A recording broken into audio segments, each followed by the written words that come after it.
The Chevy Silverado EV, the Ford F-150 Lightning, both electric trucks. They are same, but kind of different.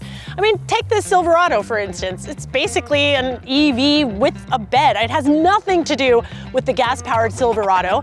It's got more in common with, say, the Hummer EV, maybe the Cadillac Lyriq or the Blazer EV. Plus, this is absolutely mammoth. It's got a giant amount of range. It is super heavy. It is really big. And look at these shack-sized wheels. I mean, come on.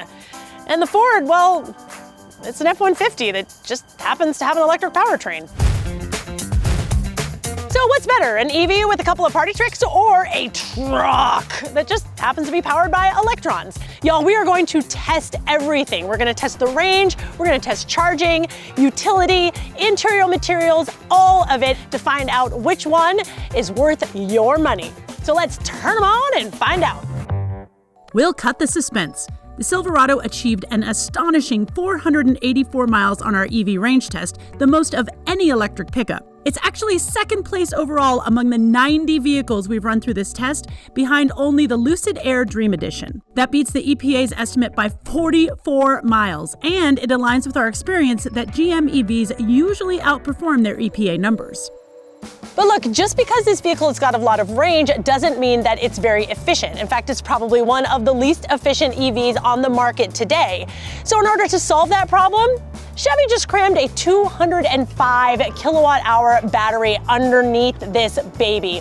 That means that it's heavy, and it also means that it's gonna take a long time to charge. So to solve that problem, now, Chevy made sure that you could charge this at up to 350 kilowatts, and y'all, that is super fast.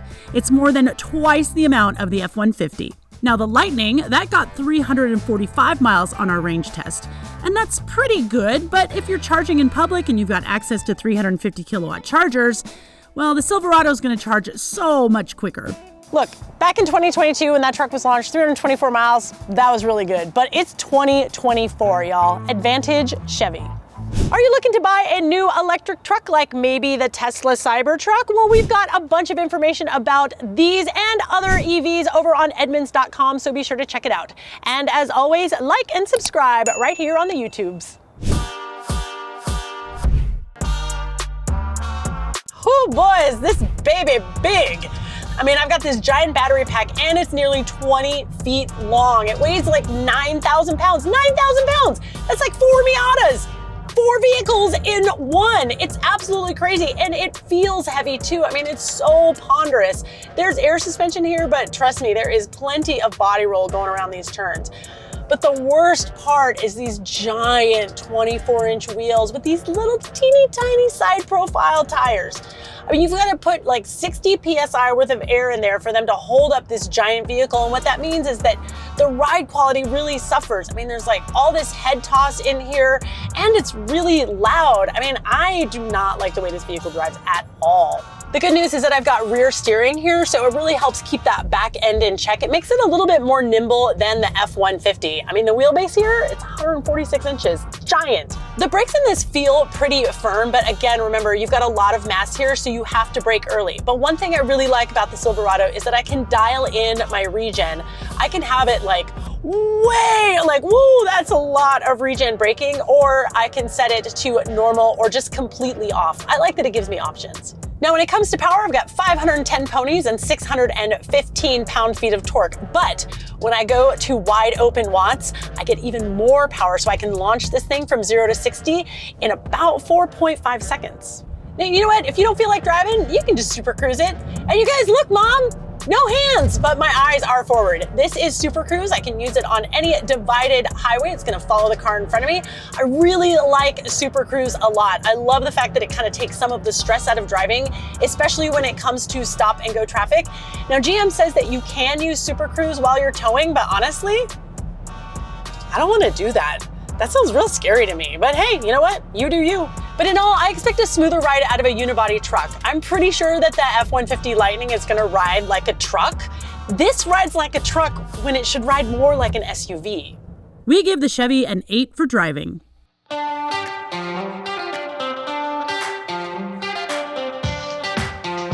Driving the F-150, you guys, it's like driving a truck. I mean, it's body on frame. You got a little bit of wiggle in the back, but I like it because I want my truck to kind of feel like a truck. However, driving a truck with this much power can be really fun. This is the extended battery pack, so I've got 580 horsepower and 775 pound-feet of torque. And let me tell you, there is nothing like putting your foot down in a vehicle this heavy and just feeling that instant electric torque. It is so much fun. Now I feel like this vehicle rides a little bit better than the Silverado, even though it doesn't have air suspension, and that's because of the wheel and tire package. So I've got a smaller wheel and a bigger tire with more sidewall, so it just kind of soaks up those bumps a little bit more. The steering here feels pretty precise. It feels really on center, and I like the weight of it, but I do want to talk about the braking because this vehicle is heavy, which means that going to a complete stop, for example, let's say 60 to 0, you're going to want to leave a lot of room. It takes 141 feet in this vehicle. So yeah, he's a heavy boy. And you guys, there is one pedal driving, which I love because when I lift up on the throttle, I get free electrons. Oh yeah, regen braking. So the F-150 Lightning, it's powerful. It has a really good truck-like ride, which I enjoy. You do have to watch those braking distances, but all in all, Edmunds gives this an 8.5 out of 10. Chevrolet tunes its rear steering so that the rear wheels move opposite the front wheels to just kind of help you like bloop the truck around a turn. So let's go try it out.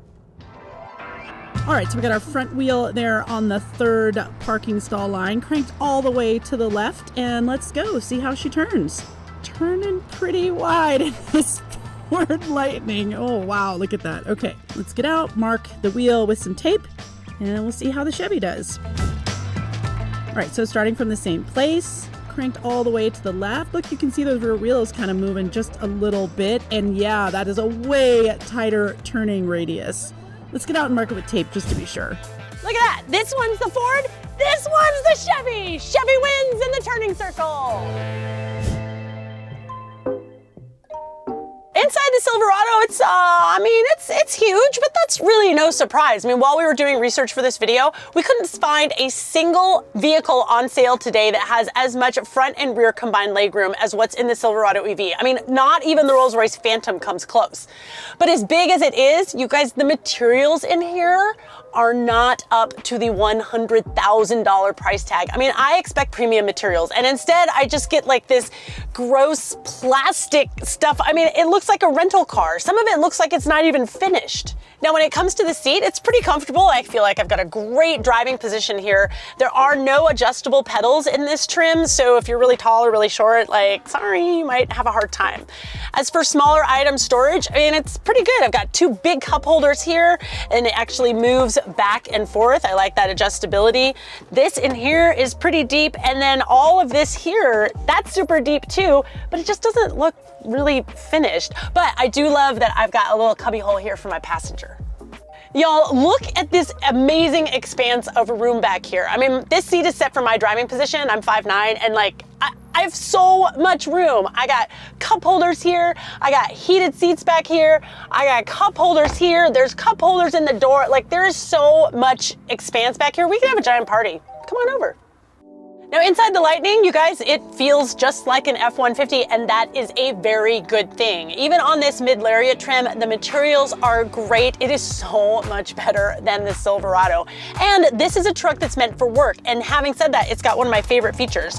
So I just press that button there, and the gear shift folds flat, and then look, I have a little table for working. Now the top trim, the seat will recline all the way back so that you can take a nap while you're charging. This one doesn't have it, which is kind of a bummer, but they're still really, really comfortable. I've got a really good tilt and telescoping steering wheel, and I've got adjustable pedals. When it comes to smaller storage, I mean, the Ford does pretty well. This little guy right here is nice and deep. I've got two really big cup holders. I got a little guy right here for some keys. I can fit a pen right here. This front cubby, not quite as big as what's happening in the Silverado, but I do have a little rubberized mat up here for some smaller items. I even have a secondary glove box. I don't know why I have to push that button, but I mean, it's there. The backseat of the F-150, not quite as big as the Silverado, but y'all, the Silverado is egregiously large. This is plenty. These rear seats are heated. I've got charging ports back here, plus a couple of different outlets, cup holders here, and I really like the fact that I have a cup holder right up here in the door, right at arm's height. Okay, scoring this one. The Chevy's got more room, but the F-150 just feels so much better. Now, when we are talking tech, you guys know where I'm gonna go with this. There is a screen and it is giant. GM has given this truck Google built in, and that means that I have access to Google Maps, which I really dig, and I can also send it over here into my gauge cluster. And you guys, check this out. Where can I buy Diet Dr. Pepper? Here's what I found along your route for in-store availability. There's a Target right down there. Let's go get some DDP. There's a couple things I really like about this infotainment system. I mean, first of all, like, it is lightning quick, and there is a row of like quick access buttons on the top here, including access for your surround camera. And you're gonna need a surround camera because this thing is giant. The only problem is that like I have this giant screen, and then like the view from the camera is like so tiny and wee. Like, why can't I have more? Also, you guys not a fan of the fact that my lights are on the screen. Like, I want a physical switch for my headlights, please and thank you.